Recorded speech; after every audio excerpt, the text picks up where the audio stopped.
What's going on, Bills Mafia? Welcome. Happy Thursday. I don't even know days anymore. Good evening. Welcome to Buffalo Late Night. I am your host, Thomas DeLoss. Man, I am so amped for tonight's show, for tonight's Buffalo Late Night here on the Cover One Sports Network. We have a jam-packed show for you this evening.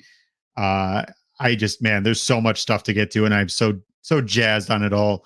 I'm super glad that you are here to join me tonight for another edition of Buffalo Late Night. Now, thank you for tuning in. Or if you're listening on Spotify, happy Friday to you. You can find our show free on all social media and streaming platforms, including Spotify, YouTube, and however you pod. If you're watching on Twitter right now, hop on over to our YouTube page. You can find it both on my Twitter and Cover One's Twitter. Come and join the conversation. That's really how this all kind of kicks off. The only way you can really get into this is, well, getting onto our YouTube page. So get on in here, enjoy the conversation. We have some fun stuff headed for tonight. Just to kind of give you an overview as to what we're looking like tonight, as you saw in the show notes, we have Josh Furlong, who is the beat reporter for the University of Utah Utes, as well as the sports director for KSL News out of Utah. He's going to give us a little insight into who Dalton Kincaid truly is, the Bills' number 1 overall pick in the first round. Not the number 1, number 27th pick, first round. And then when he gets done with his daughter tonight, because he's a man of many hats, or wears many hats, excuse me, Greg Tompsett will be here with us. You know who Greg Tompsett is. He'll be here, and we're going to talk about all different stuff. We're going to talk about, obviously, with what's going on with Dalton Kincaid. He's going to join the Josh Furlong conversation. But what we're going to do, which I'm super excited about, we are going to do a schedule mock draft. Okay. I got something set up. I've been working all day, not really all day. I've been working on something for you guys so that we can work together and come up with the best schedule, or what we perceive is going to be the best schedule for the Buffalo Bills, what we actually believe is going to be the schedule for the Buffalo Bills. So I'm excited to get into that tonight. I think we have a lot of stuff going on, a lot of stuff that we could talk about. Now, a couple things I want to talk about real quick. Make sure you are going and hitting that subscribe button. We are on our way to getting to 30,000 subscribers here on the YouTube channel. Really appreciate that. Make sure you hit that notification button. It'll let you know every time we are going live and we are here with you. Also, super chats are open for every single show, including myself. If you want to be heard, go ahead, hit that super chat and we will hear you. And so will everybody else. Now, I do have some exciting news. Next week, we do have a schedule release live reaction show. Man, we got some fantastic guests lined up for you guys. And I promise you don't want to miss the show. Next Thursday, 8 p.m., it is going to be bonkers. And I am amped for you guys to join us. It's going to be a lot of fun. Now, let's kind of get into things tonight. Obviously, today, we had some pretty big news as the Buffalo Bills announced really a huge drop of information that the Erie County legislators officially signed the stadium agreements, and the new stadium project is full go. Ron Rakuya stated that the excavation is slated to begin next month. So Bills fans, get ready. I want to know what you guys think in the chat, what you guys think about this new stadium. I know a lot of us really since, when Ralph Wilson was still alive, when we were moving into the possibility of losing the team, this stadium stuff was everything. The stadium stuff was a big question as to what was going to be happening in the future. A lot of people, if you go to games, stadium is dilapidated. Stadium's in rough shape, and people are really kind of wondering that how things were going to look. Stadium was in question, but now we know. Now we know that the Bills are not only here for the foreseeable future. We have dedicated ownership, but now we have a dedicated stadium, which is something that I think most people probably couldn't even believe that would have eventually happened one day. I mean, you see in this photo, it's beautiful, and I think it's perfect for Buffalo. It's everything that you could have ever wanted. It is Buffalo. It's a perfect example. Why they're waiting to start, or a month to start. I mean, like anything, you just kind of need to get to, a point where they can actually have everything, their ducks lined up in a row. Part of it, I think, is, to be honest with you, I believe, if I'm correct, you have to wait till the ground is able to start breaking ground. And I'm assuming they haven't been able to get to that point. And just say the stadium isn't that bad. You're right, it's not that bad, but it's also not that good. And we don't have a very big window right now of keeping that stadium really available for events or whatnot. So, obviously they do want to kind of get moving into that. But hey, it's a big day in the Buffalo Bills future. I think it's something that, if you look at really where we've come from and where we're headed, it's something that we should be proud of. It's a beautiful new stadium that the Bills can really kind of start. The one thing that is, I wish Josh Allen was going to be younger. Fortunately, he'll be 30 years old by the time this thing is going, but we are there. So I mean, we're in a good situation right now. I'm really proud of everybody that was involved to this project so far. But back to the regular scheduled show. I want to say, one of my sponsors to the show is A Dentist for Kids. Obviously, I am very new to Cover One, but I want you guys to know who A Dentist for Kids is. As a father, as many parents do, want the best for their children, and that starts with their dentist. Dr. Zach Mills, my cousin, in his practice, A Dentist for Kids, is who my wife and I will be sending our son Griffin to. A Dentist for Kids offers individual dental treatment for kids of all ages by providing relaxed, fun, and encouraging environment. Dr. Zach's goal is to help your child build confidence with their smile and with their overall dental health. A Dentist for Kids is currently accepting new patients, and they participate with most major insurances. If you visit Dr. Zach, mention Buffalo Late Night for $25 off your choice of a custom whitening kit or an electric toothbrush. Call today to set up an appointment with Dr. Zach and his team. Guys, if you have young kids, make sure that you send your kids to Dr. Zach. He's in Rochester. He is a fantastic dentist. I highly, highly suggest doing so. I think he is one of those guys that you could feel proud sending your children to and feel very, very comfortable doing so. Now, guys, I want to know how you guys are feeling about right now. Obviously, we just, with the chat, we're going to be getting to Josh Furlong very shortly. He'll be here in a couple minutes. But I want to know what you guys think. Obviously, we're coming out of this draft, and it was, I think, for most people, a pretty positive experience. There was some question marks. I think the big thing was that a lot of people weren't really wondering, but they were really not sure as to what direction we were going to go, whether it was Dalton Kincaid, or not Dalton Kincaid, an offensive weapon, whether it was a defensive lineman, whether it was a linebacker, the Bijan Robinson stuff. And I mean, there was a lot of different avenues that people thought that the Bills could potentially go. What ended up happening? Well, Dalton Kincaid fell right into our lap, a guy that, is it an absolute offensive weapon? I know some people don't perceive him as a weapon. He is a tight end by name. I think if you look at where we're at right now, I think that was a fantastic first round. I think we're looking in a good spot. So it's unfortunately, I wish we had gotten Josh Downs. I still have it right here. Josh Downs, no matter what, stealing a page from the good old draft day movie. Unfortunately, we didn't end up getting Josh Downs, but I'm very ecstatic with the haul that we did get. I think, Justin Shorter, a bigger receiver, is going to be a lot of fun to add to the mix.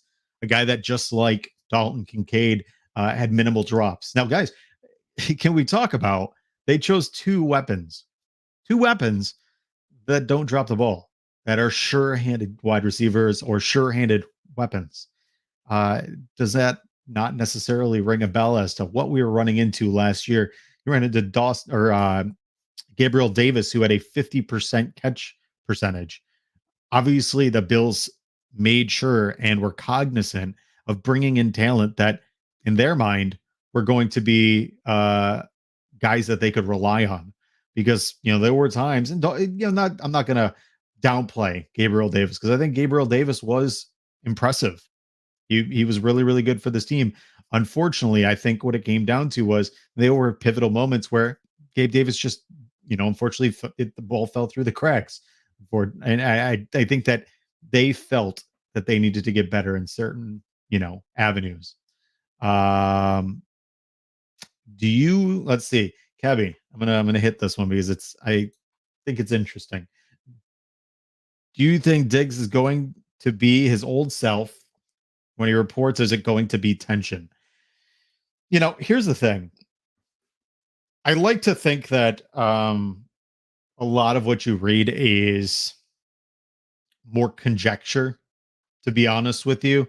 I think it's that you have a lot of fans and a lot of media that are bored during the off season and try to find stuff to drum up. And I'll be honest with you, I think a lot of what happened with Stephon Diggs, a guy that since he's been here has given everything he has, not only to this team, but to the fans, to the community, uh, has changed. I mean, literally has not changed at all. And because he was upset about the way the season ended, and he has been before, people think that means he wants to leave. Folks, let me be very transparent. I I'm not sure I would want a wide receiver that cared less.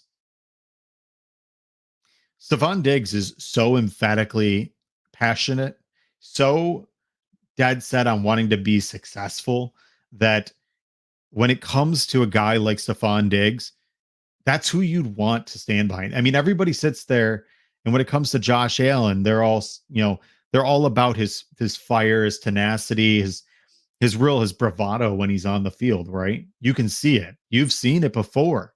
The guy is, I mean, he gets lit up, and he's like a psychopath on the field. There's no difference. The only difference is that Stephon Diggs has a presence on social media, and because of it, people read between the lines. Fact is, Stephon Diggs is going to be here. He has a great relationship with this franchise, and I think people are trying to find a reason to say otherwise, when I don't think that's the case. I think what you have here is you have a guy who genuinely wanted to be here, wanted to do well for this team, and unfortunately, um, people just took what had happened the wrong way. Truly. But I think we're in a good spot now. I think we're going to head into the OTAs, which, if you missed Greg Tompsett, he actually tweeted out today a listing of what the schedule is for the Buffalo Bills. I believe it starts in 2 weeks, or 2.5 weeks, excuse me, is when OTAs, in involuntary camp starts up. Big day. A lot of young players are going to be coming in. A lot of the veteran players are going to be coming in. Man, I'll tell you, I'm amped. I think this season is going to be a very, very special season. I don't think what happened last year, here's the thing, guys. I think if we take a step back and look at what happened last year realistically, we went through more last year than I think any team has ever gone through, ever, you know? And for people to, man, there is this misrepresentation of this Bills team last year that they failed. I don't think this team failed. I don't think this Bills team failed at all. Realistically, I think what happened with this Bills team is they ran out of gas and they ran into every brick wall along the way, and they just couldn't keep going. You know, they were the type of team that had all the talent in the world, right? It'd be like, let's say you have a really nice car, beautiful car, everything is right with the car. But unfortunately, when you have a nice car, if your battery dies, it doesn't matter what happens, no matter how well built that car is. If you don't have a good battery, you're SOL, right? That Bills team last year, no matter how talented they were, and people speculated they were Super Bowl favorites because they added Von Miller and everything else was the same. For that case alone, people thought going into the season they were going to be just as good. Unfortunately, what happened was they just ran into every roadblock along the way, from issues with their with they had the shooting in Buffalo, Kim Pagula's health issues, the Damar Hamlin situation. I understand that there was the Bengals game, but man, I think people have to realize that what this team went through by the time they got to that Bengals game, they had nothing left. I mean, you ask players on that team, they said themselves that there was nothing left. But needless to say, guys, we have a fantastic guest here tonight. I am amped up. He is in the studio, so I'm going to bring him up here.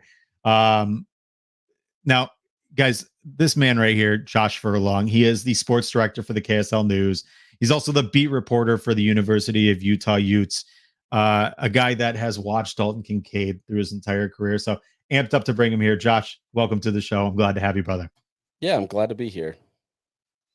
So, Josh, obviously you sat and watched. I mean, I'm sure that you were kind of waiting with bated breath. You knew that Dalton Kincaid was going to get drafted. It wasn't as to if, but it was just when. Um, Tell us what the perception was around the University of Utah, media members, and yourself. What was the thought, coming out of this season as for Dalton Kincaid, and what was the perception as to what was going to happen in this draft? Yeah, I mean, for Dalton specifically, I mean, even going into his senior season, it was one of those situations where he seemed like he was going to be a draftable player.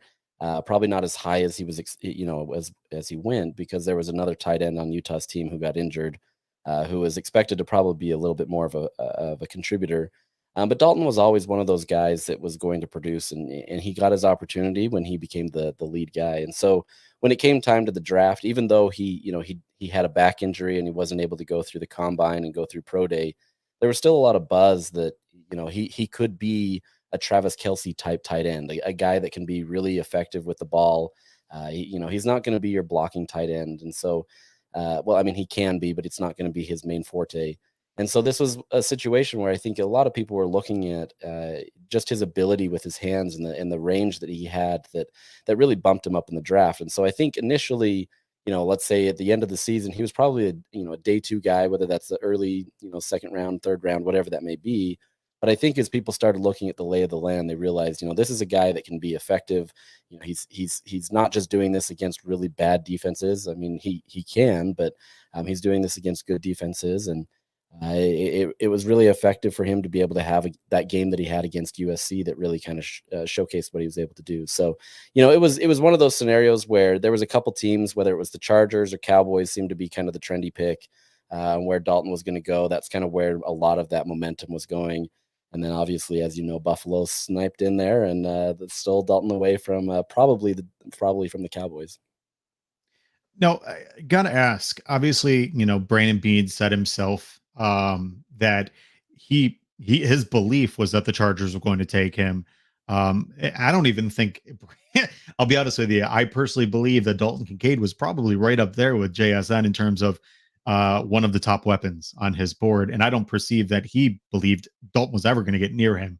Mm. Why do you think Dalton Kincaid fell to where he did in the 27th spot or 25? Excuse me.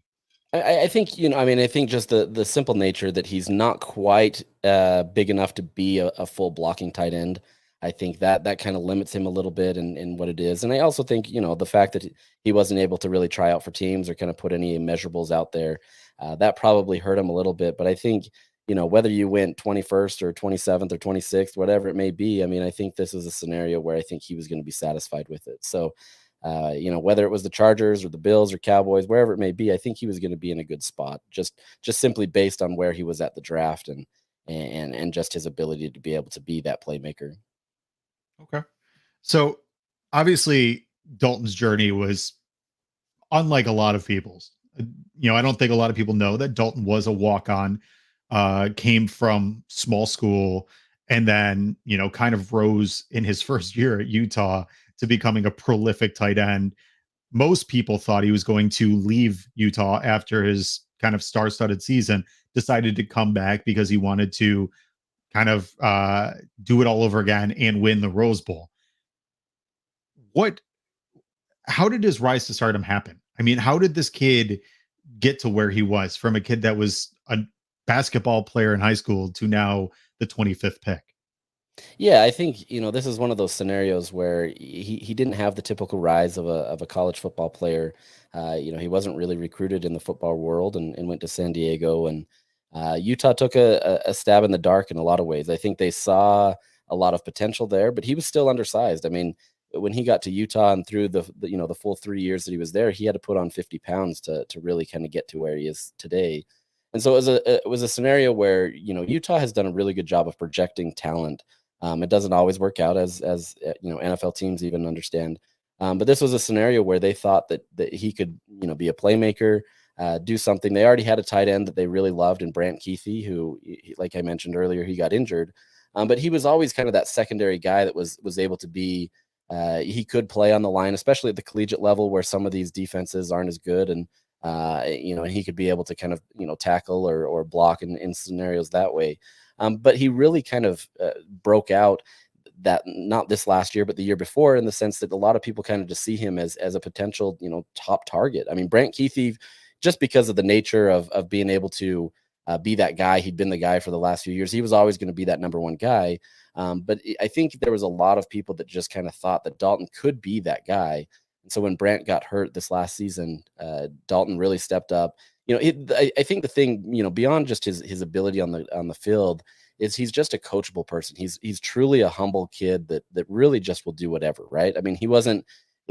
I honestly, I think if he didn't get drafted, it would have been okay, just in the sense of his mindset. Now, granted, that's not what he wanted, right? Like, he wanted to be drafted, but I think this is just he kind of goes with the flow, and he's a really easygoing guy that he gets in there and he works hard and he does whatever that team wants, and so he really embraced that Utah model and kind of took it for what they needed him to do. So this is just kind of a scenario where he was able to really take over and really kind of show up for what Utah needed, and it absolutely paid off for him. So it's not your typical rise, but it's one of those things that he made those steps to be able to get there, and the fact that he was able to be so prolific only helped Utah and his draft status.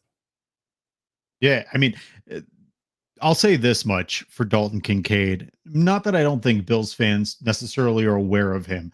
I think a lot of Bills fans kind of overlooked him, just sheerly with the sheer fact that no one thought he'd be there. Um, there was a couple people that kind of did mock drafts. I mean, you know how mock drafts are.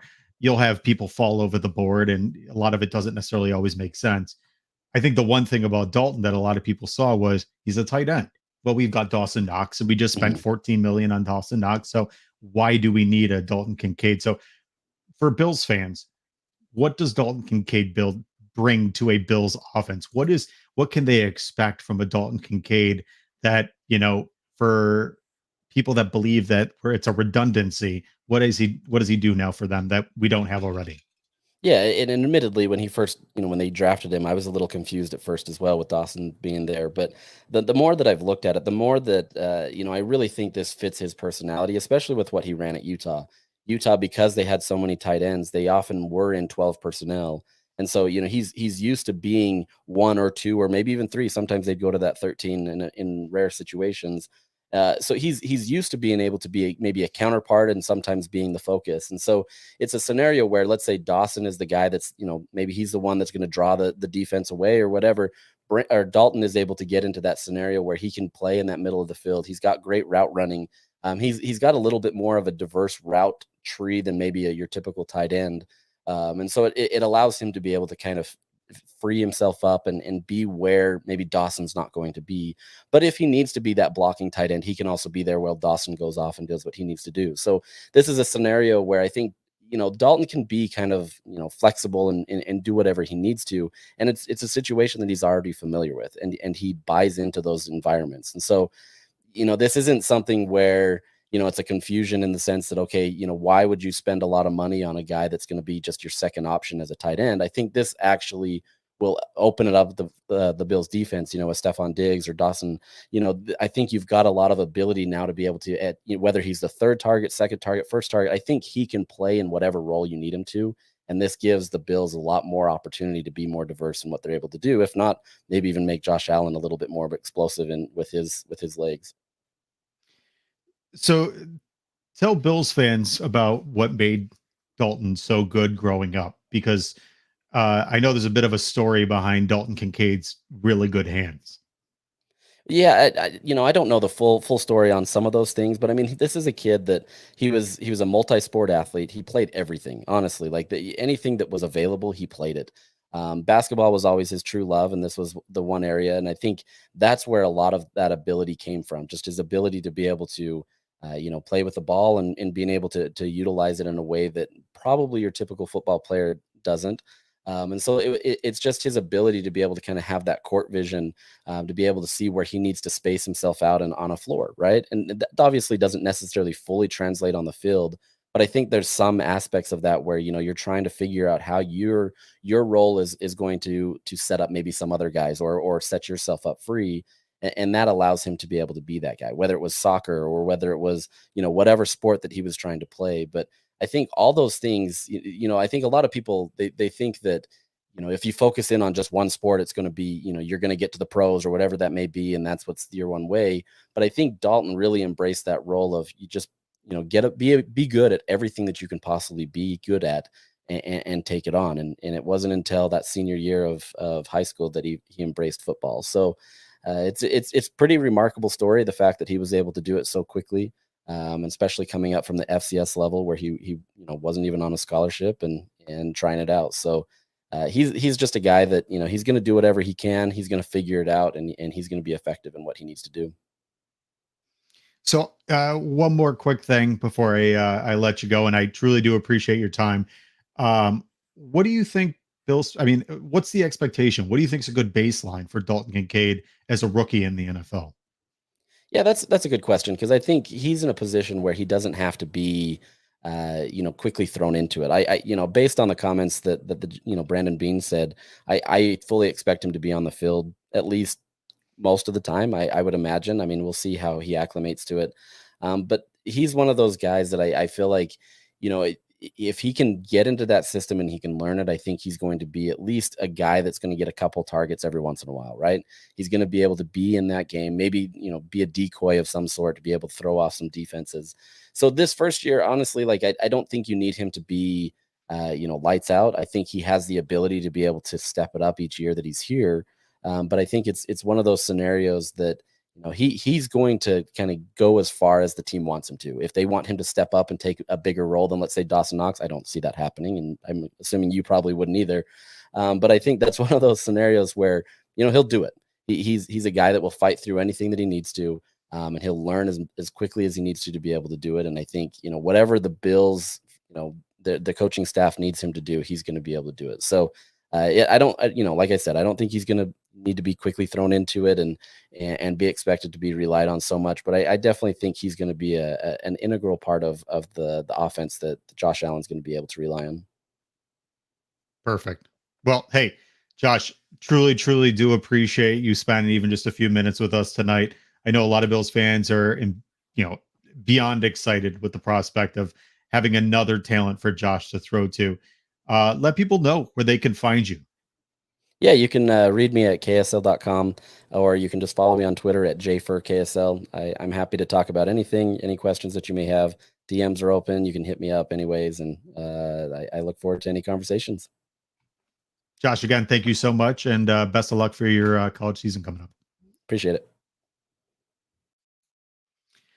Guys, that was Josh Furlong, the beat reporter and sports director for KSL News out of Utah. Hope you enjoyed that, man. That the guy has some fantastic insight into who Dalton Kincaid really was, is, and going to be.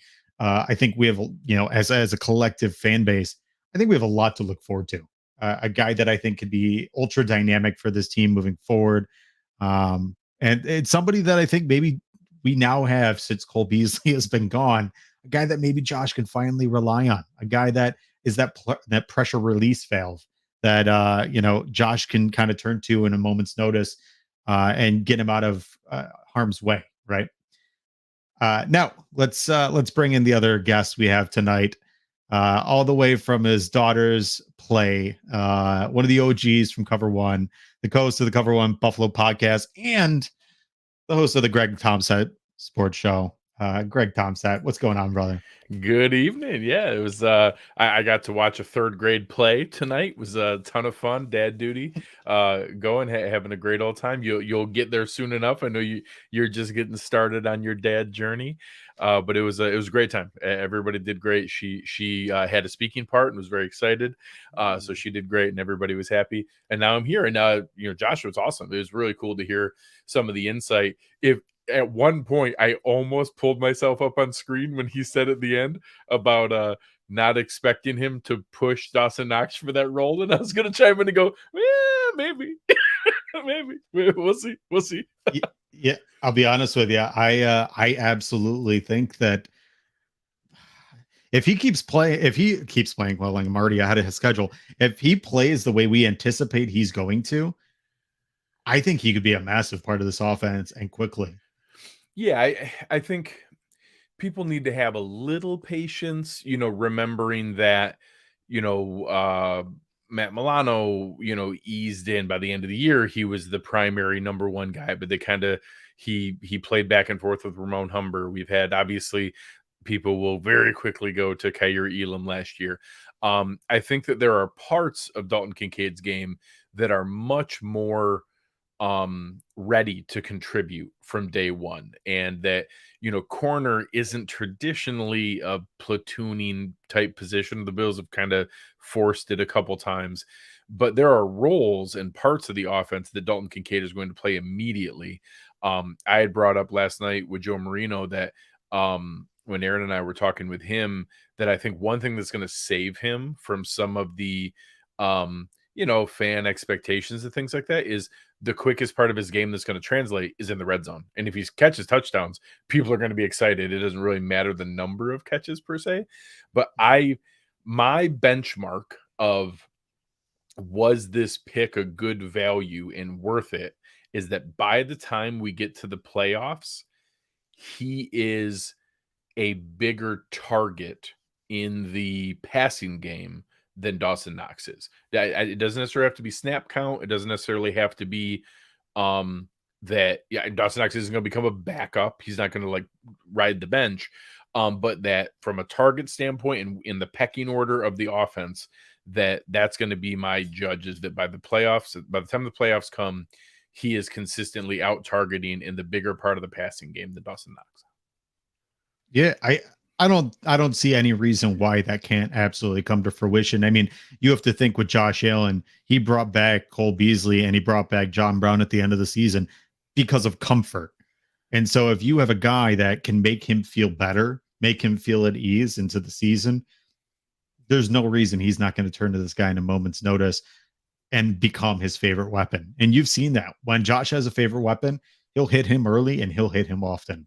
So it is exciting, and I think it's something that we can all be looking forward to. Yeah, I'm excited to see where he goes. And obviously, I think the pieces about, there's always lip service from every front office. Oh, that was the highest ranked guy on our board. Or, oh, that was our last first round grade. I genuinely believe that was their last guy with a first round grade. When you see Daniel Jeremiah having him 9th, in 2 weeks, we're having Danny Kelly from the Ringer on. He had him as 12th overall prospect. Some really, I know Greg Cosell is a huge fan of him. Some really respectable guys had him top 10, top 15. I think not every team was like that. He wasn't universally there. I think on the consensus big board, he was 16th. But I think that it's very obviously the Bills moving up and knowing they had to jump ahead of Dallas, who then scrambled and took Luke Schoonmaker in the second round. So they're obviously pretty desperate for that tight end. I think that they had very high grades on him. So we just got to hope those grades were right. Yeah, no, absolutely. And I said to Josh a second ago, it wouldn't surprise me if if Dalton was up there as one of Brandon's top weapons in this entire draft. That he perceived him as being that good, and it just so happened he fell to him at the right time. And as the same example, Daniel Jeremiah and Danny Kelly, their rankings, he was the top pass catcher. He was ranked ahead of any receiver on both of their boards. Absolutely. So I mentioned earlier, and I just want to hear your reaction, but obviously the big news today was that the fact that the Buffalo Bills announced the official agreement for the stadium, and that whole process is going to get going. So what do you think Shovels about that? in That's huge news. Yeah, it's awesome. Obviously, there's some of it that's a formality, but I think there's a little sense of relief that, hey, good job not messing it up. Anytime you get state government and local government and county government and billionaires all, working on a project, it's not impossible for that to get messed up and for timelines to get goofed up and for paperwork to get delayed. So good job not messing that up and checking those boxes so that we looks like we're going to get shovels in the ground when they expected. So I know the one piece that I'm actually kind of excited about is I think one of the first pieces of the project is kind of like a fan welcome center, visitor center type thing that you can come in and see some mock-ups of it and like a little walkthrough area kind of at the front of the new area that's being done. So I'm excited to go see that and walk around and see what that looks like. I know you're a season ticket holder yourself, so I'm sure you have even more expectation and questions and excitement than I do. So just looking forward to it. In that I always joke, I am the target audience for their new stadium. I'm at a position in life where I have expendable income. I don't like to go sit outside and be uncomfortable. I want screens everywhere. I got spoiled when I lived in Atlanta going to games there where there are monitors everywhere and Wi-Fi immediately and affordable food options, and every single seat was an awesome view. And I wouldn't have minded fully indoors, but I'm good with the halo. I'll live with it. Like I am the target audience that they were trying to sell to. They're like, I'd rather sit in my comfortable basement. I don't need to go. And now I'm excited to go check it out and to be able to see what the new one's all about.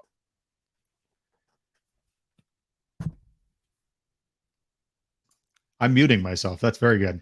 That's the biggest thing for me and my wife is trying to make that decision as to do we spend that money, because I think it's going to be more money. I think. So we've got 4 seats in section 108. Yeah, and so when you they have did nice the seats. You survey, have very nice seats. Yeah, I would say they're pretty good. They're decent. There is better, there is worse. I guess I should be positive. They're very nice seats. Yeah, well, I mean, your lower bowl, you're Yeah. there on the side. You're in a really good spot in ones that. So I'll ask, how long was that something in the family that you got, or was that just available when you went to buy? That was available. I was very surprised. So my wife came in at the perfect time. My wife and I started dating January of 2017. Okay. So literally she is the reason for the Bills breaking the playoff drought.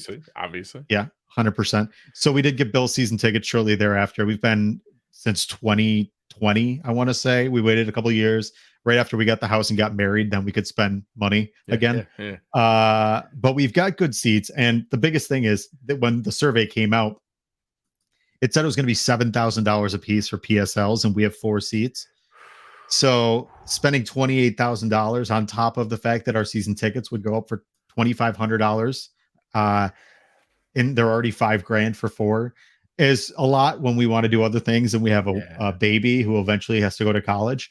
So that is, I mean, that's a huge amount of money for anybody, regardless of your, spot in life or what kind of job you have. That is a huge amount of money to be able to outlay. And I know they say all the things about, you can later sell it. There are situations, not all of them. I don't even know the ratio of above or below 50%. I know of situations where people have sold them for a fair profit. I also know some where that has been the case. So, it's hard to know.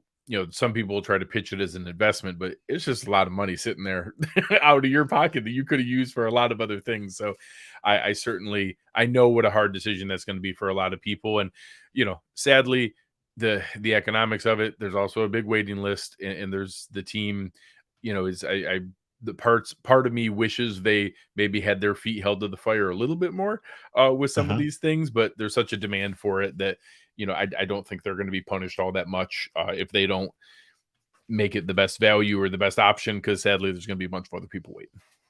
Yeah, realistically, as much as we love it and we love the prospect of it, it's outrageous at this point. And That's a big we number. love going to games, but I think the same prospect as you is, man, I love enjoying games at home. So Yeah, and by all means, I respect all the lots of folks that I know, a couple other folks within Cover One, that are season ticket holders. It is an awesome experience. I think that it's the lifeblood and some of the most passionate and most important fans out of the fan base.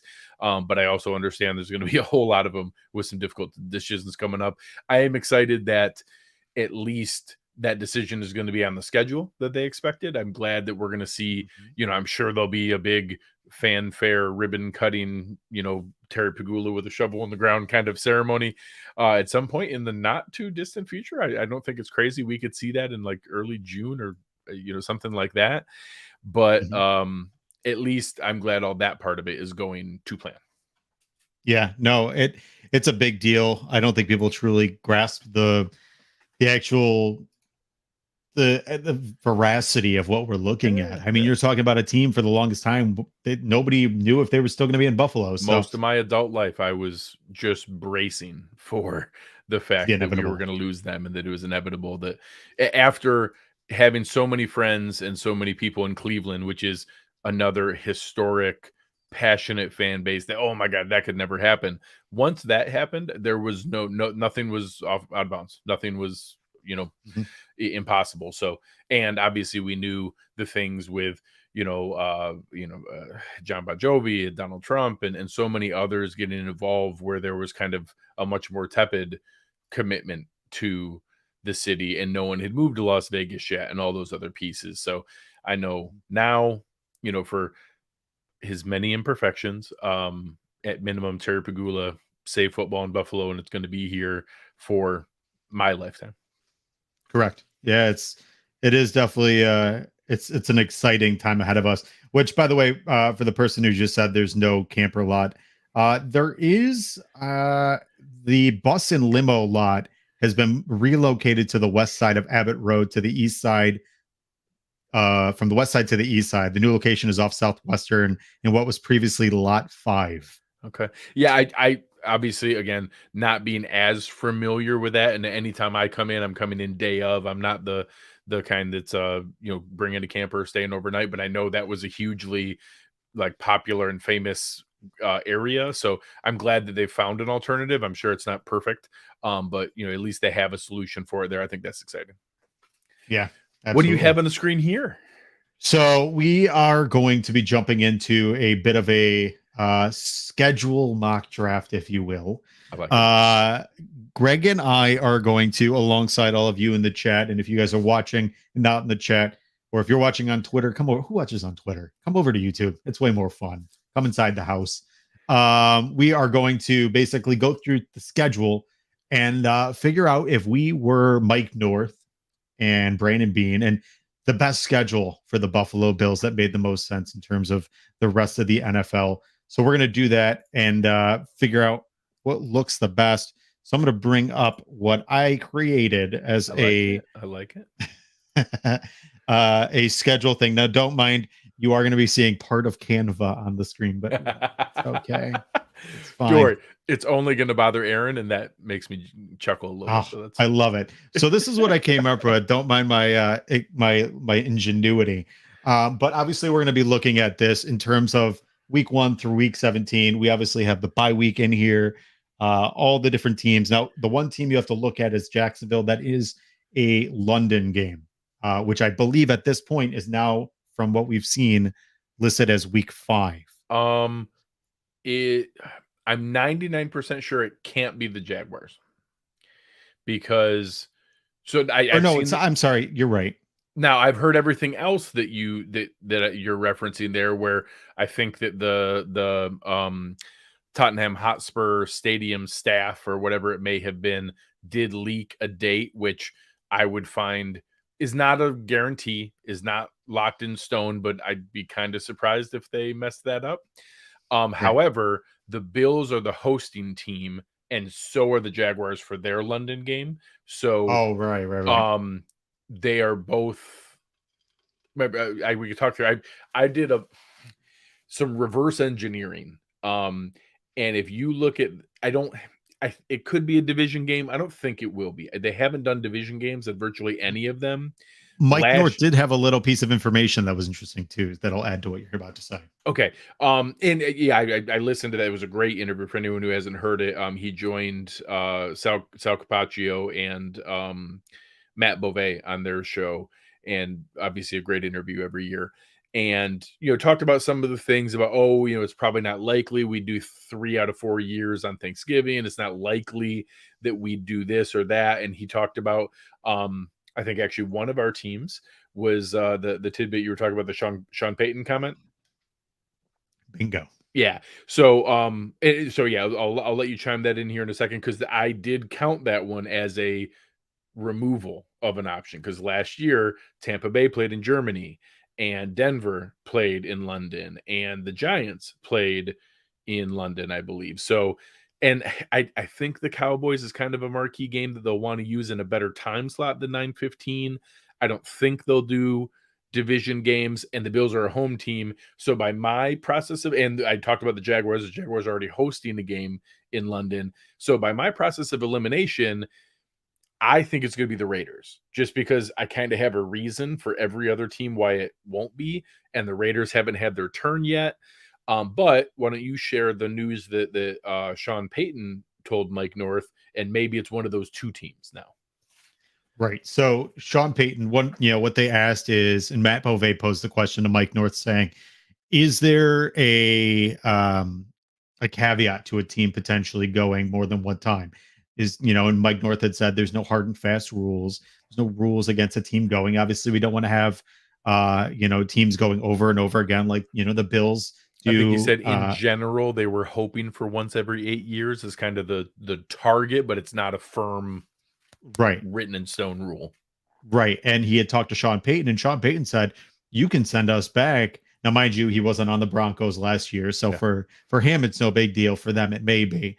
But he had said himself, with the way the training camp is different, the way that the whole schedule for the Bill or for the NFL is different, they don't get a lot of team building time. And he saw that as a great opportunity for team building. So in my mind, that's a great, a great draw for London is you get Russell Wilson over there. Sure. A Broncos team that potentially is on the up and ups with a new coach against the Bills team. That's a good matchup, a big AFC matchup. So I absolutely think it's in play. I think it'd be one of those two, although obviously they could also put the Broncos against one. There's 3 games over there, maybe more. I'm not sure. I think there's 3 in London and then 2 in Germany, 5 internationals. So obviously the Broncos could be one of the teams to play against any of those other teams as well. But I agree. I think for our purposes, penciling in the London game in week 5 and one of those two teams, the Raiders or the Broncos, makes a lot of sense. I think that's very likely in the place that we'll see it. Obviously that'll be the 9:15 game. The question that comes with it is the teams get their choice of, do you want the bye week after your European trip, or do you want it luck of the draw whenever it may come? And recently, and I think Mike North commented on this as well, a lot of the teams that had the Europe games, the London games early in the season opted for the luck of the draw, because I think every team wants the week 10, 11, 12 bye, 9 to 12, that kind of later mid-season, maybe 60% into the season kind of point where, ideally you get it like week 11 and then you've got 6 games to go, or week 12 and then you got 5 games to go.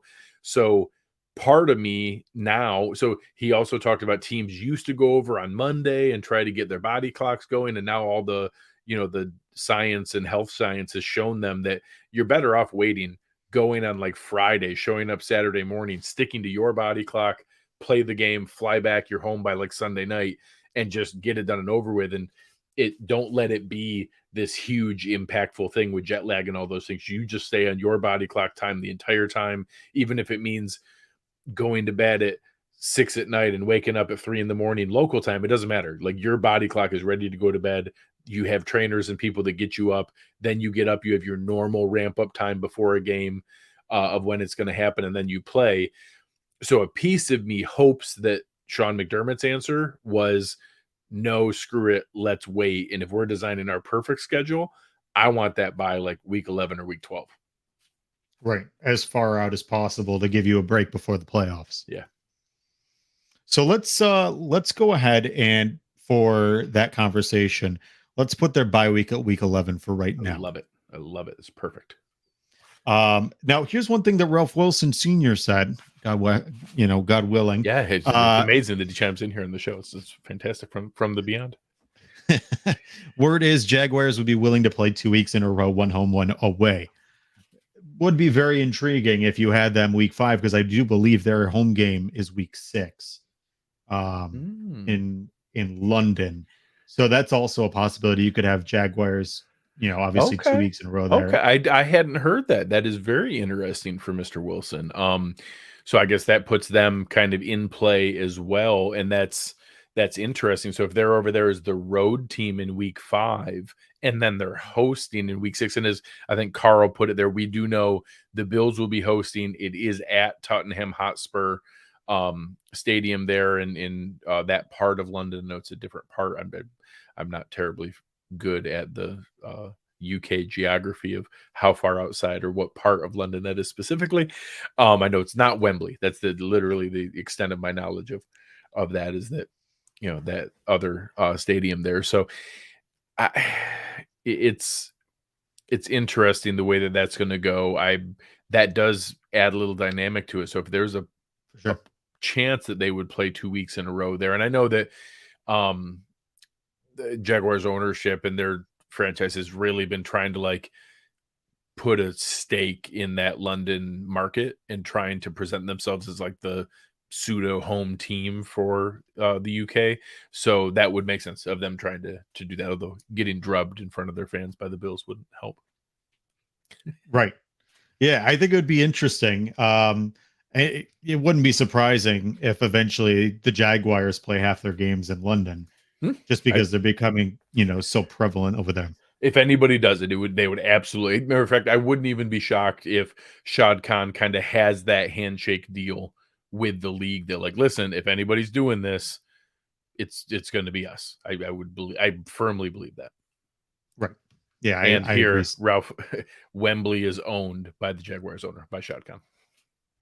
There you are. So there you go. Now here's the other one that we do want to potentially talk about before we kind of go into all the other weeks is the Bills have been rumored as a potential Black Friday game, which I believe is, when does that fall? Is that week somewhere between week 10 and week 14? You're going to go because the schedule this year, it would probably be like week 12-ish. I could probably look here for last year's schedule, what week that fell in. So this past year, the Thanksgiving games were week 12. Mm-hmm. So I think that would actually make a lot of sense that if you did the bye week into the early game, that would actually be one of my preferences as well. That if you're going to play on a Thursday or Friday, it's obviously great if you're coming out of a bye week to do it. So if we did the bye week, week 11, and then the Black Friday game, week 12, and then all of a sudden you get another 9-day break going into week 13, that is a fantastic way to go down the stretch in the season. So I support that fully. And I do think that's going to be a marquee type matchup. So I think that's going to be a Justin Herbert. I think that's going to be a Joe Burrow. I think that's going to be a Dallas Cowboys. I don't think they'll get Bills Chiefs because that's pretty close to the top matchup in the league. That one I would assume they're going to try for Sunday Night Football, but you never know. I think it's going to be one of those marquee matchups, and the Amazon spent a lot of money. They're going to ask for a big one. One that I thought was interesting potentially is Bills Dolphins. in that matchup right there for the Black Friday. Just because Mike North mentioned potentially could it be a division game? Yeah. Now, I know they like to push those towards the end of the season as well. right. That's the other part and that's why I put right here, week 17. We have all three right here. Obviously, one of the matter of fact, some combination. They've almost done it exclusively the last 2 weeks of the season, so it'll likely be some combination of Pats Dolphins, Jets Dolphins, Pats Jets. Those last 2 weeks. It says right here, Purcell, Mariana, the Rochester Democrat and Chronicle. The Bills have 5 potential opponents in London: Giants, Cowboys, Broncos, Raiders, Buccaneers. Yep. So that's an interesting piece right there. And like I said, I think all of those are possible. I eliminated the Giants and the Bucks because they played there last year. I also eliminated the Broncos for that, although the Sean Payton comments do change that up a little bit. And I only put a little asterisk by the Cowboys because I think they're going to try for a better window than a 9:15 a.m. window. So honestly, that's kind of why I picked the Raiders, because that seems like one that they would float there at 9:15 a.m. The Bills are a pretty decent draw. You've got Jimmy G and maybe a scrappy team there, and the Raiders kind of hard to know exactly what they're doing. So that's why it's my guess is that it's going to be the Raiders, because I just think that's the game they're going to try to sell for 9:15 a.m. Right. And I talk about 9:15 because Eastern time is the only time you should acknowledge. Those darn farmers. Yeah, I think we're in a good spot right now. So let's start from the top and work our way. Well, here, I'll ask you one here. Another one that Mike North talked about. Obviously we know the opener is Chiefs. Do you think that the Bills, and I know Sal made a good comment to Mike North about, we have not seen a team in back-to-back openers who wasn't the defending champ that came back. The one time the Saints were one of the teams the previous year and then happened to win the Super Bowl that year, so they obviously played in the opener the next one. But otherwise, no team by choice has been in the opener back-to-back years. And Mike North did kind of acknowledge that. Yeah, that's not typical. So I don't think it's going to be Bills Chiefs to open. But do you think that that's juicy enough matchup that they wouldn't want to pass it up? I mean, I guess so. You could put that, but the one thing Mike always says is, why waste something is going to do well? I think there's other matchups. Everyone's going to watch that game. And I like what Matt Beauvais said. It could be, a JV team from a local high school. Anybody would watch. I do agree with the comments that they do want it to at minimum be a competitive game. So I don't think you're going to see like Chiefs Raiders or like Chiefs Texans or something like that. But I do agree that you're going to see some, Chiefs Chargers would make a ton of sense. The Lions are a kind of darling team by the media. I could see Chiefs Lions as one, something like that would maybe Super Bowl rematch is also very much on the table. Yeah, absolutely. But throw Chiefs Eagles right back in there. And Chiefs Bengals also in play, but although the Chiefs Bengals and Chiefs Eagles are similar to his comments about why waste a huge primetime matchup. So again, just process of elimination and my guessing process, I'm guessing it's going to be Chiefs Lions for the season opener. But we'll see where that goes. I agree. I don't think the Bills are playing the Chiefs week 1. Who do you think the Bills will open the season with? The Bengals at home in primetime. Ooh, maybe the Sunday night opener for the season. Exactly. That's my exact thought, was Sunday night at home, Bengals. Both teams, the big thing about that game last year, not only the first time they played with the Damar Hamlin situation, but then the second time the team was completely deflated. This would be the perfect way to say you got two teams as healthy as they're going to be in front of America's eyes, the game that everybody wanted but didn't get to see. Now you get to see it in perfect conditions. I think it's an awesome call. I think that is absolutely in play, and that is something that I like a lot. I hadn't really thought about it like that. I love that combination, and I agree wholeheartedly. I am on board. Bengals week 1, 8:15 p.m. So with that, obviously there is the prospect of having a couple weeks of having over and over and over away games, right? When you start off at home, there's a chance you could end up having more than the normalcy of home away, home away. They Yeah, might put you yeah. a couple away in a row there. Sure. But then the other prospect is with week 5 being in London, it might be home away and then home before they send you overseas. I like So that combo. Let's go with that. And I think that you would throw in probably this is where I think you throw in like a 1 o'clock Commanders. I think is an easy week to something like that. You got to fit it somewhere. I think that's the kind of game that we'll see in that window where, hey, you got to fit somebody in there. They're not going to go prime time back to back weeks to open the season. So I think that that's one that would make a lot of sense. Something like open at home against the Bengals, then on the road, 1 o'clock Commanders. I think that's the kind of combo we'll see. yeah, I agree. No, I think that's a perfect matchup for them going into week 2. And then I think that week 3, you could potentially see a divisional matchup right out of the gate, like a Jets game. Though the one thing I'm intrigued is I think that the Jets game in Rutherford potentially will be a primetime game. I agree. I think you could see like a Monday night kind of thing. I think you could see that as one that's there. And honestly, I now that you say that, we almost could do home, away, and then the home week 4, because technically Mm. week 5 is a home game. And if you did weeks 3 and 4 on paper, it would be 3 straight home games. And I think the Bills would almost be annoyed to lose that per se, and be Sure. that front loaded with on paper, you'd be talking about 4 out of the first 5 games are home games. So I bet you we see another road game there. So let's go with your call there. I think that's a good one that we see the Aaron Rodgers, Josh Allen first primetime game, maybe a Monday nighter there in week 3. I like that. So we've got right now in this schedule. God, this whole thing is so ridiculous. You're navigating it well. It works well enough.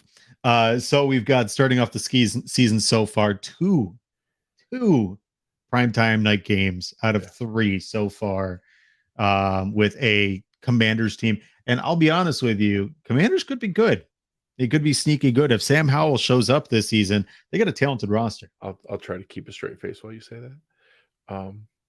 I love Terry. I love Scary Terry. If no, I like a lot of their roster. Oh, they are 100% in the Caleb Williams sweepstakes. Oh, absolutely. Sam Howell. I've been wrong about plenty of other Poor things. guy. If Sam Howell is a franchise quarterback, God bless him. He will prove me wrong. So coming back, so we go prime time, 1 o'clock prime time. I think this is where we see a 1 o'clock home game. I think this is where we see like Brian Dable coming back to Buffalo. I think that's a spot there. I think that we see makes a lot of sense. You'd have a 1 o'clock home game before the heading out to Europe. I think that that's, a logical one that we would see and would fit right in there. I'm torn now. I liked for the next week. I like what Ralph Wilson had brought up there in the chat about the Jaguars back to back. The Jaguars back to back. That is interesting. And the Jags are listed as a Bills home game. I hadn't heard that, so I'm gonna. I maybe I'll research this afterwards and find out that he just hoodwinked us and that's not a real thing. But if that's a real thing, I will flip it, because otherwise I've been pretty staunch that I thought it was going to be Raiders. But if that's a real thing, it makes a ton of sense. If it's already been leaked that there were the week 6 home game and they're talking about playing 2 and doing an away and a home, then it makes a lot of sense. It would be, Jags at Bills at Tottenham Hotspur. Right. And if you look at this schedule here, the one that they have, it has the Bills. Let's see. See, it's tough. It has the Bills Sunday, October 8th. And then it has Titans back to back, the 15th and the 29th. Okay. Okay. So I don't know how that actually shakes out. I whole see schedule's a I little- see the report here he's referencing. I see it on a CBS Jacksonville affiliate Right. about them potentially playing 2 straight. Obviously, that does give them flexibility because playing the Titans, although here's another piece why I don't think it'll be the Titans. If you're the Titans and you're giving up a home game to go there, and you're then playing the Jaguars, who are the pseudo home team in England, but you're Right. telling everybody that it's a Titans home game, a division home game, I will be very surprised that they would have the Jaguars be the finger quotes away team against the Titans when they are obviously playing such a hard game towards that London market and that England market. So either they're not playing back-to-back home games or back-to-back games in London, or it's the Bills. That's the only thing, because it's not going to be the Titans. I'll be shocked. I mean, of course, anything could happen, and Mike Berry will just be pissed about it. But I will be shocked if they pitch Bud Adams and Mike Vrabel that, hey, you're the home team, even though it's obviously the Jaguars market there. So Right. yeah, let's go with it. Let's ride with Ralph Wilson's thought, and we'll do the piece there. Spin is asking, that one. That's did our nice. bye week get leaked, or is that a guess? That is just that is us wish casting. That is saying if we could pick a perfect bye week, we hope that we'll get to it when we get there. Where our hope is that it's the week 11 bye and then the Black Friday game week 12, so that we get a 9-day break after that. We kind of get like a double bye with one game in the middle of a long stretch there. So that was not And Spin, the reason why is, if you didn't catch that, is that Mike North had stated that a lot of times teams will take their bye immediately following when they go over to London, because they want to give themselves time to reacclimate from all those time changes. Where there are other teams that just say, hey, you know what, we're just going to go the day before, get there, come back, bodies are fine. That's what we're going for. Yeah, and again, it certainly could be a week 6 bye week if our game in London is week 5. We're just guessing that other teams, when it's an early season game, they've kind of punted that and said, hey, we'd rather roll the dice and take a late season. Yeah, I think I falsely listed the old owner of the Titans. But having that combination, we're just guessing it. It's absolutely possible that the bye week could be week 6. Again, we don't even know that the leak about the Tottenham Hotspur game on October 8th is like locked in stone, but we're assuming it just because that seems like a thing. People in London think we're probably crazy that we're so obsessed with guessing the schedule of a team. I don't know how the NFL has turned everything into an event, but now there'll be a week of guessing schedules coming up here when we already know the opponents. We're just guessing the order, but I'm having fun doing this so that they're not wrong. Oh yeah, no. Roger Goodell is a mad scientist. We all think he's the worst general manager now and just rubbing his hand like a right. He's like money. No, it's what they've done with the NFL and made it basically every month. My wife hates it, by the way. She's like, it's ridiculous. Rightfully, every single month is the NFL now. Yeah, something. All right, so now we're coming home from London. So now we probably should have done like a home and away thing, a letter maybe next to the thing, or yeah, that's probably a good maybe idea. write it next to the time, because you already have font in there. You don't have to do a new thing. Just so that's home. And then we said away. Look at that. Look, it's so easy. Teamwork. That was another away, because that one was the first one at, I still want to call it the Meadowlands, but right. Yeah, seriously. And then that's bringing Brian Daboll back home. Then I guess we could write London, even though it technically is a home game for the Jaguars one. Yeah, we'll say home or London. Yeah. H London. I mean, people know with London. Yeah, doesn't really matter. Okay, so now we are going into week 6, which obviously home, away, home.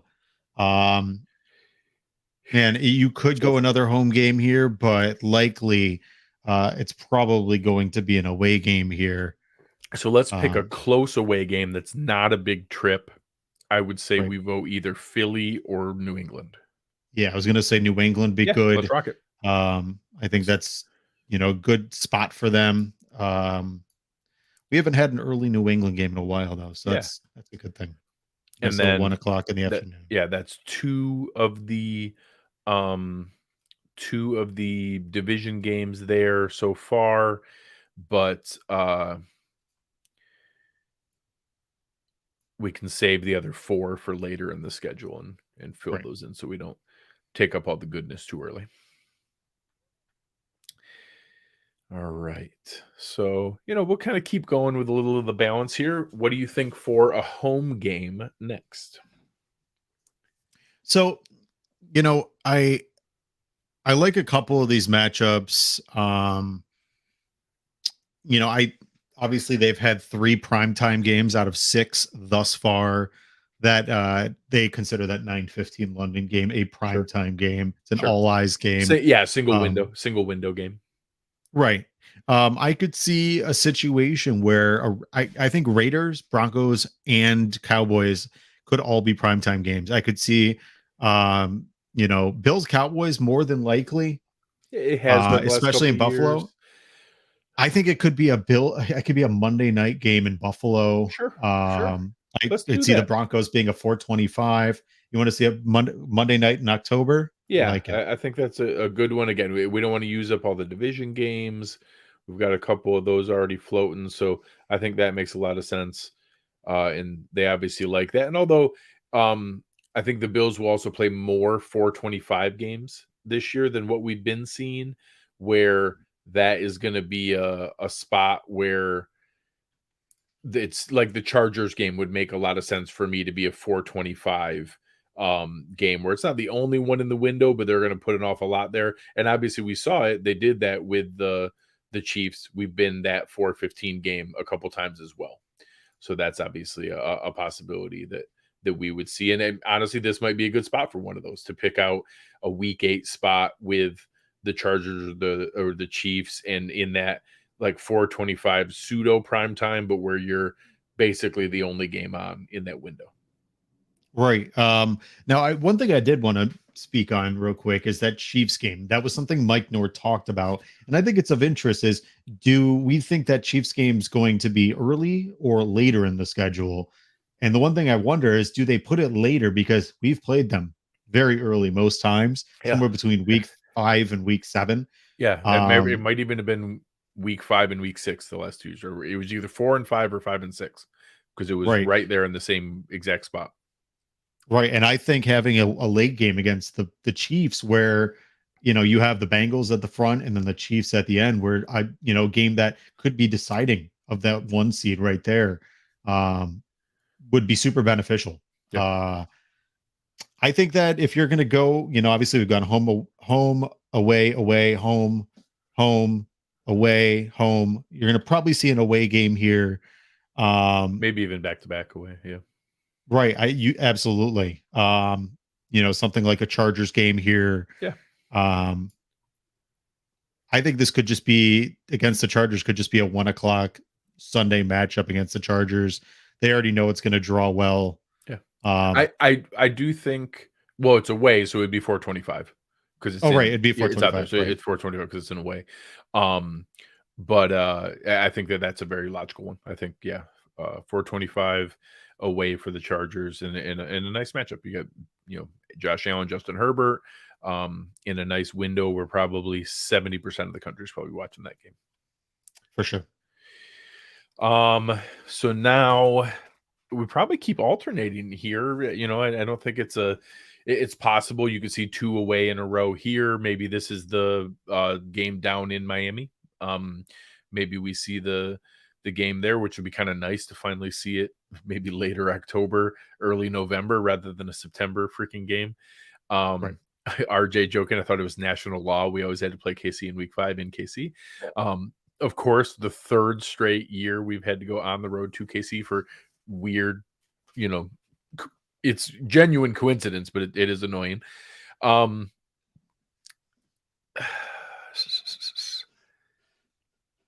Yeah, I'll tell you, we've obviously still got these 3 games down here. Yep. Got to All three decide of who we want to those are play. home. All three of those are home.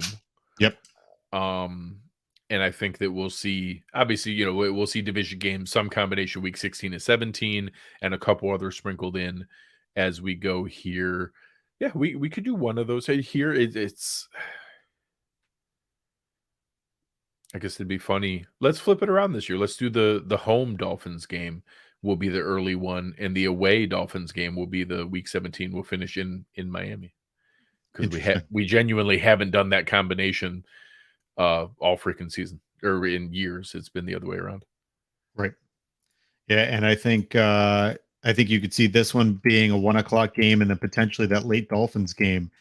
They might again have it being in Miami in late, which would help the Bills. Yeah. Well, and possibility that's getting into flex territory. Once you get to week 9 and beyond, they start to look at those kind of pieces. And then, I always, it's nice to be able to kind of sneak an away game before the bye week where it doesn't kind of hurt as much. Being able to go through there, that could be easily be the Eagles game,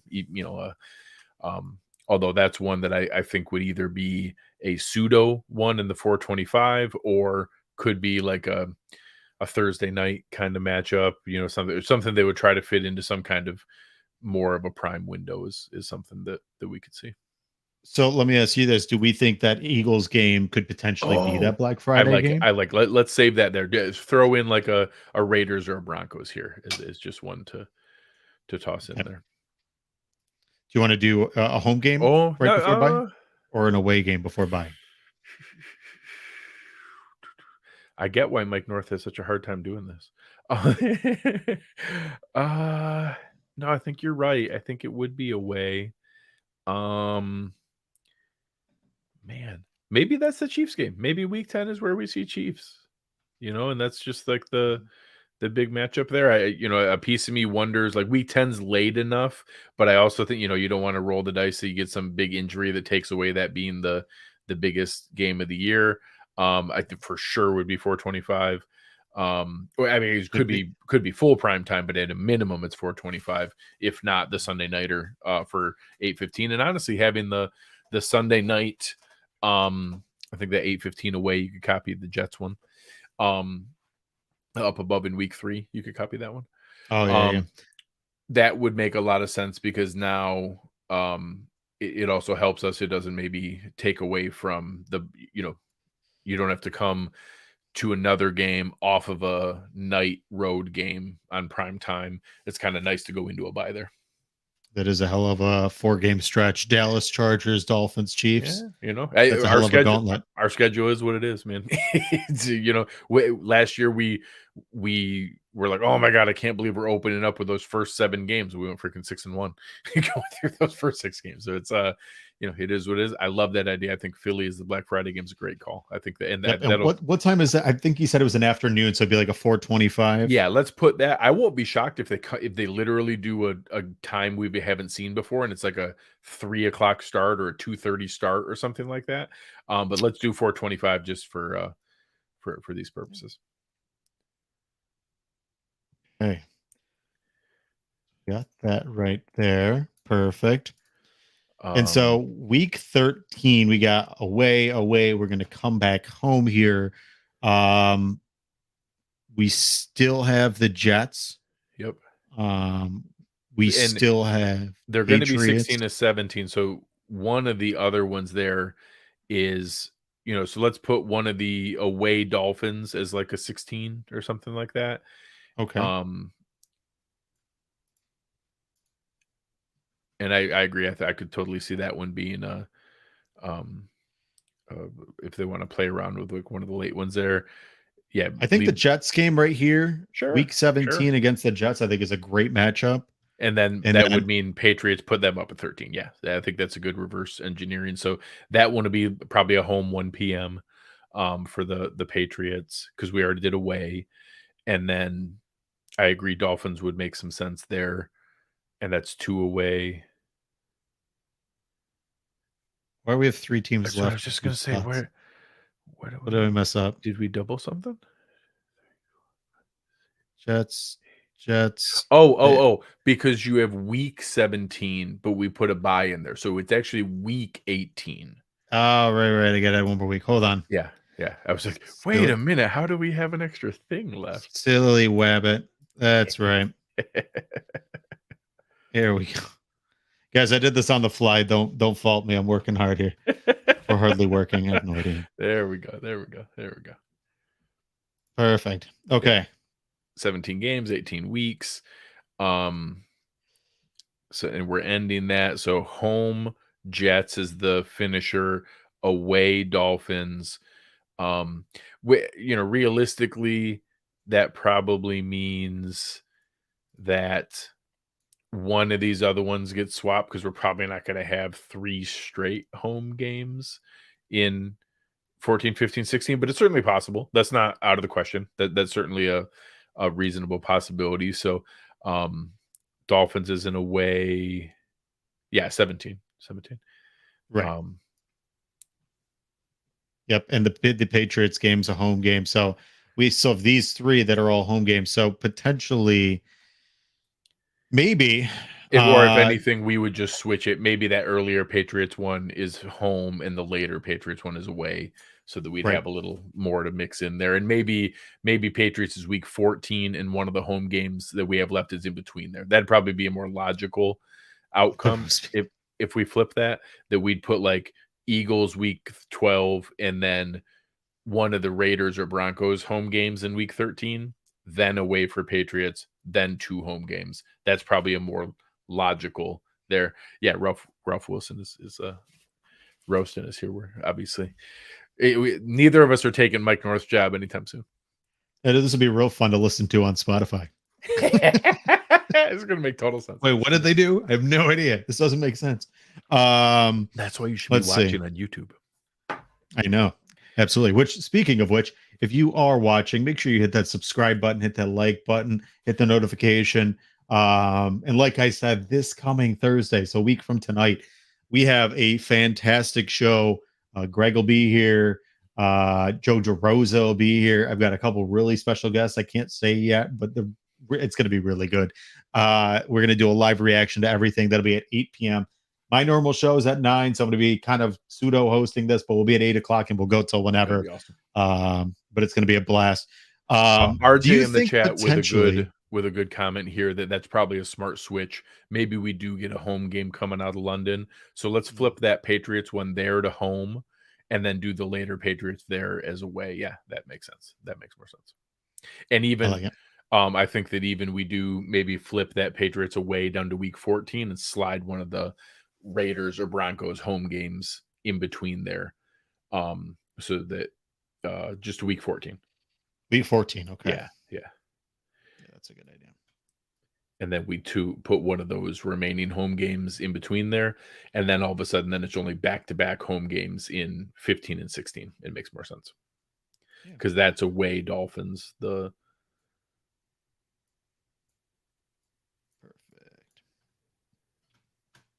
And Dolphins for that week 17, like I said, I think that could be an 8:15, like a late game, big matchup. Banking on that being, possibly for the division, something like that they're in the running there, or that the Jets game is for the division. I think that back-to-back finish, I feel pretty strongly that they'll finish with Dolphins Jets and are going to assume the Patriots aren't playing for the division, which is fun to say out loud. We do have to look at how many primetime games, though. We do have to count that. So we have 1, 2, 3, 4, 5, 6, 7, with the potential of the double Thursday night. Yeah, and that's also depending on what do they count the London game, what do they count the Black Friday game. I think that we're at the high end of it. So maybe one of those games, maybe it's one or the other of the week 3 or the week 17 of the division games. Maybe one of them is. But I agree. I think that we're going to see that. I think we see more than 5. I think we see 6, maybe 7 single window games. So I don't think it's crazy right now. But I do think the remaining ones we're talking about here are probably 1 p.m.s for Tampa, Raiders, and Broncos. Right. Could we see the Dolphins or this Jets game potentially being that 7:15 Thursday night matchup? Yeah, that's very possible. I think one of those could be a Thursday that we would see. Probably not the early one where it's coming off of a away game, but I could see it later. Maybe it's the week 13 one that we're inserting here. Maybe it's one of those that you would put it coming off of that Black Friday into a Thursday. That's one where you could get the Bills onto the. Right. What do we think? Broncos or Raiders on a week 13 Thursday night? Yeah, I could see that. Uh Spin's giving us a hard time. He said we're worse than the actual schedule makers. We're putting all the primetime games on the road. We gave the Bengals game as a primetime game, so we gave Well, one we home. also have the Dallas And games the a home Cowboys. primetime game. Yeah. Put it in your pipe and smoke it, Spin. But you also have to think. So here's the thing. I know people love home primetime games. There's a reason we don't get them. Ralph Wilson or New Era Field is what is it? I don't even know. Highmark. Highmark Getting there Stadium. eventually. Highmark Stadium. Is not conducive for primetime games. It's not the best for the camera angles and all the different extras. And all the wires and stuff. Didn't we run into a wire issue this last time we had a game? Yes, one of the wires legit broke. So I can't wait for the new stadium when we can have fancy stuff. But yeah, let's do Broncos as maybe a 7-15 home one. Okay. Yeah, copy that. Yeah, that looks good. Or I guess it's still 8-15 on Thursday. It could be a Thursday game. Ooh, yeah. And then the Buccaneers will be a 1 p.m. home. So you could probably just copy the Dolphins or either of those. And then for now, let's leave Jets as 1 p.m. home. Yep. I think so too. Let's fix this all. Oh my God, this stuff's so aligned all weird. I love the people that are listening on Spotify now is probably the most confusing situation they've ever listened to on a podcast. I'm also but it's okay. You're going to give Aaron so much OCD from issues with the alignment and the font and everything. I love it. He's going to be so mad. AQ is going to have a good old time here. Yeah, he needs to be given a hard time more often. Okay. Yeah, let's put that one there, and then another one. Just copy it twice. Yeah, throw another one down to the end. All right, let's see what we've done now. Douglas saying they've given up already. RJ saying that we already have a mistake. The Bengals game is actually away. Is the Bengals game away? Yeah. Well, absolutely. He seems like a smart guy. Oh boy. Well, so the way we can fix that, I think all we would do is it would swap like a Tampa Bay and a Washington. That we would just swap one of the other easy filler week 2 games would pop in there, and that we would then see that Washington game flip down later on. So yeah, just change the verbiage in the week 1. I think it still makes sense as an opener. But it would be away, and then. Yeah, I still think that's a great starting game is away at. Oh yeah, I like that. The Sunday night opener, I think, makes a lot of sense. It's a huge matchup. And we could even just either do one, Tampa Bay, Denver, Raiders, any of those. I think we would see that swap. Just give. It's gonna love it. What a stinker. Perfect. Okay, and then change that to home 1 p.m. home, and change the bottom one to 1 p.m. away. Or yeah, there you go. Ta-da! There's nonsense. Come on now. All there it is. Now we've got it. Now, guys, do not try to create your own schedule ingenuity system. Correct. Otherwise, you'll look like this. Correct. But I actually think we don't have any crazy stretches. I think it makes some sense from that standpoint. Probably more away games at the end, so maybe some of that stretch from the Giants through the Patriots, Cowboys, maybe one of those swaps. Maybe we swap back the Patriots and the Patriots games for earlier. Ralph, I hope the season goes smoother than this mock schedule. But I mean, so I hope you guys see doing this, what we've talked through just for the Bills, and then doing that for 32 teams is why this is whatever the heck he said, like 264,000 computations. All the different pieces they do. That's why it's really, really complicated for all the different pieces to come into play all the other stuff there. And Douglas with a great point here. The NFL will eat that up if Hamlin makes his comeback with a Cincinnati Buffalo game in Cincinnati, his first game back. That really is a great point there. I think the one thing, as I'm glancing at it, Roy here asking the 4 home games in a row, if you count London, looking at this again, I would almost switch back what we did, undo the change for the Patriots one, and flip it to leave the Patriots where they are, but flip the home and the away. I think that would be a smart one. I think that now some of the other changes there, that makes more sense, and that balances a little bit more. Yep. Take a look at anything that sticks out to you that would make more sense or would be a different balance anywhere. No, I think I really like the flow of the schedule. I like that, we've got some really nice primetime games in there.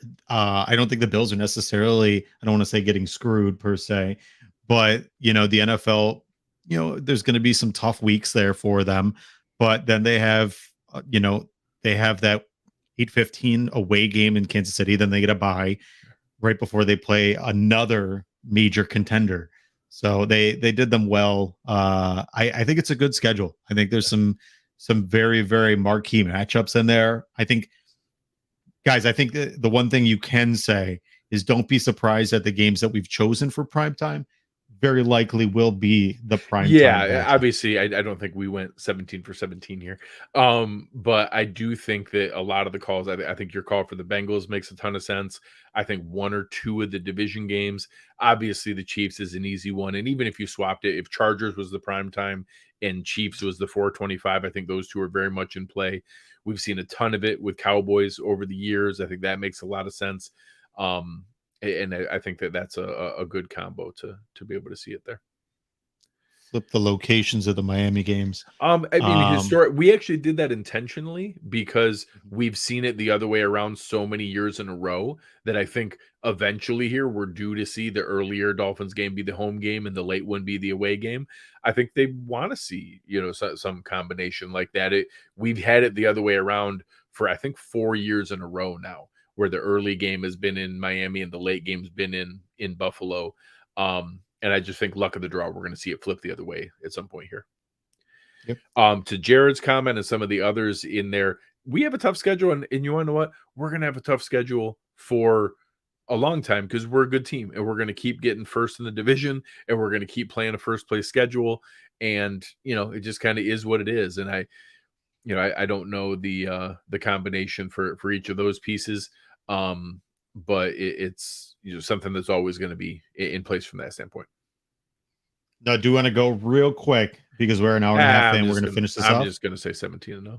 17-0? Yeah, we're going to win every game. I love it. Guys, I do want to say, if you want to next week bring a mock schedule, screenshot. I would say, I'm sure you'll post this after the show. Take a screenshot of this. Ask people to reply and make their own, and we could pick out somebody who came the closest and give them a shout out on the schedule release special next week. Yeah, maybe we'll come up with a little prize or something if you guys have the closest schedule. But I know somebody who could probably get somebody a free One Pass membership. Oh, he knows somebody. Knows somebody that knows somebody that knows somebody that knows somebody. Guys, I do hope you enjoyed this little exercise of futility. We did, obviously go through, and I doubt it's any bit close to the reality. I think the Bengals at the top would be a lot of fun. I think there's some fun matchups in here. Call a couple of the marquee, if we call the opener and the Black Friday one, I'll be pretty pumped. If we get a couple of the marquee ones, obviously where you switch around the Raiders and the Commanders and the Buccaneers and stuff like that, right, those can be filler whenever. But if we call a couple, if we hit on the if Ralph Wilson helped us out with the London one, if we hit some of the other marquee ones, if your call for the first Rodgers Allen game in New York makes a lot of sense. A late primetime game. My comment on that, I feel pretty confident it's going to be ending Dolphins Jets or Jets Dolphins. If we hit on some of those, I'll feel pretty good about it. Right. Yeah. No, guys, be excited. I know there's been a lot of frustration with how the season ended. You guys should be very excited. I think this season's going to be a lot better than last. I think this team is tons of promise going in with a lot of additions. I personally think this team is better than this team was last season. There's a lot more positives going in. And at the very minimum, the one thing I try to say, I talked about this last week and the week before, I'm going to do a lot of positive, kind of positive affirmations with Thomas. Guys, enjoy this. We went through 17 years of bad Bills teams. The Bills are good. The Sabres are on their way. Enjoy what we're in right now because, man, it's fleeting. It'll be gone before we know it. Josh Allen, I mean, look at, we're already Roethlisberger, Brady, Manning, Rivers, all these quarterbacks, they're gone. Rodgers will be gone hopefully soon. All these guys go quick. Allen's career is going to go by faster and we believe it. Enjoy the moments that we're in right now. This team is fantastic. It's a lot of fun. Again, I hope you guys enjoyed this exercise. If you missed the whole show, if you missed the interview with Josh Furlong, you can catch this once it's up after this. Make sure you guys check out, this is on Spotify, so you guys can listen back to this tomorrow. Like I said, next Thursday, we do have a fantastic live schedule release reaction show. Greg's going to be here. Joe DeRosa is going to be here. Got some really, really fun guests. I promise it'll be worth your while. Definitely stop in next week, 8 p.m. Thursday night. Greg, tell people where they can find you. Yeah, you find me on Twitter at Greg Tompsett. You can find me hanging out with Aaron Quinn every Wednesday night on the Cover Run Buffalo show, and also having some fun Friday nights with the Greg Tompsett Sports Show. Come on over and have some fun. Anywhere you can find shows on YouTube, we'll be there. Absolutely. And guys, make sure you hit that subscribe button, like, thumbs up, notifications, all that good stuff. Again, my name is Thomas DeLoss. You can find me on Twitter at the Thomas DeLoss. Hope you guys enjoyed this. Hope you enjoyed all this. Guys, be kind to each other. Treat each other with respect. Tell somebody that you love them. Give them a call if you haven't in a while. It's important. I promise you, life goes by too quick. That's all I got for you. I will see you guys next Thursday. Go Bills.